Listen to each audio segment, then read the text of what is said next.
Brisa is a vibrant 32-year-old who enjoyed kickboxing and in the fast-paced life of a New York City hairstylist. Until one day, the unthinkable happened. My daughter Brisa was very, very outgoing, always making us laugh. When she walked into a room, it was Brisa's show. Very, very happy and really loved life. Brisa had called me. She wasn't feeling right. She said, "Mom, my face is swollen. I don't know what's going on with it. I'm gonna take a taxi to the nearby hospital. I'll call you when I get there." Brisa was at the hospital. She was telling me the doctors had just walked in. "I'll call you as soon as I find out anything." That was the last time I talked to her.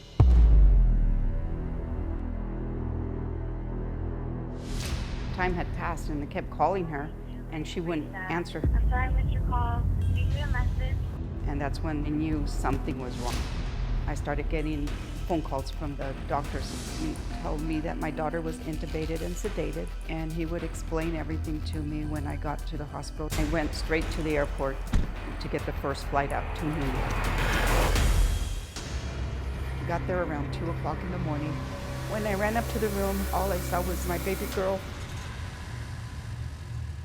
She was hooked up to all these machines and not aware of anything around her.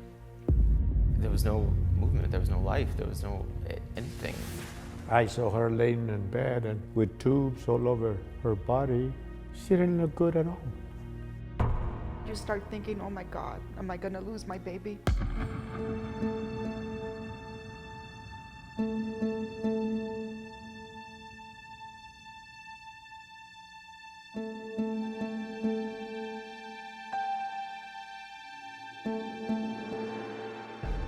The doctors told me I would never have my daughter back the way she was. Basically, she knew what was happening, but she was trapped in a body that she couldn't move, and that was really hard news to take. I had to leave the room.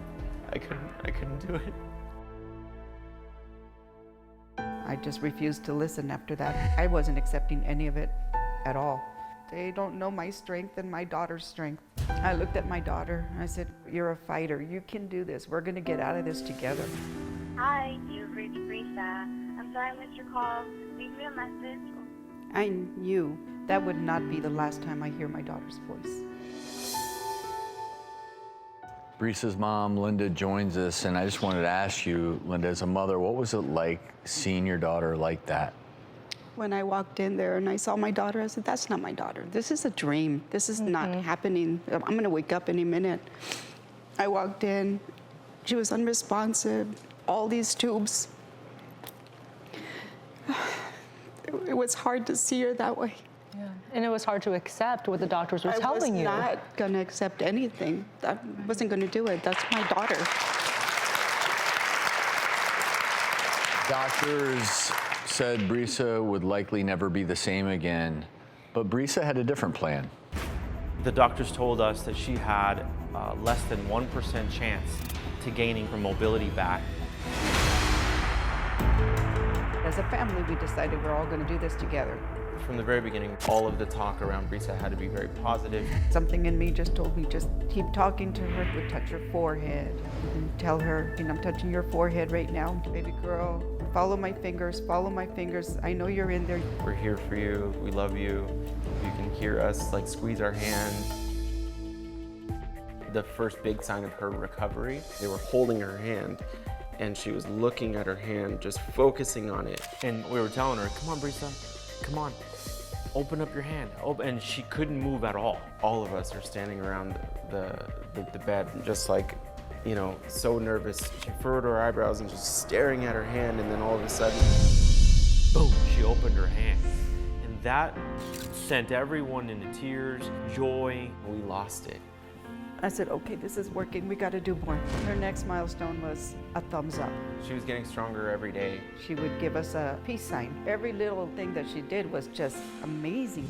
She would work and work. 2 months later, she was able to breathe on her own again. When the doctor came in and he took the trach out, he goes, "Now you can try to speak." She looked at me and she goes, "Perfect! That was perfect!" I heard my baby's voice again. That was amazing to hear her voice one more time.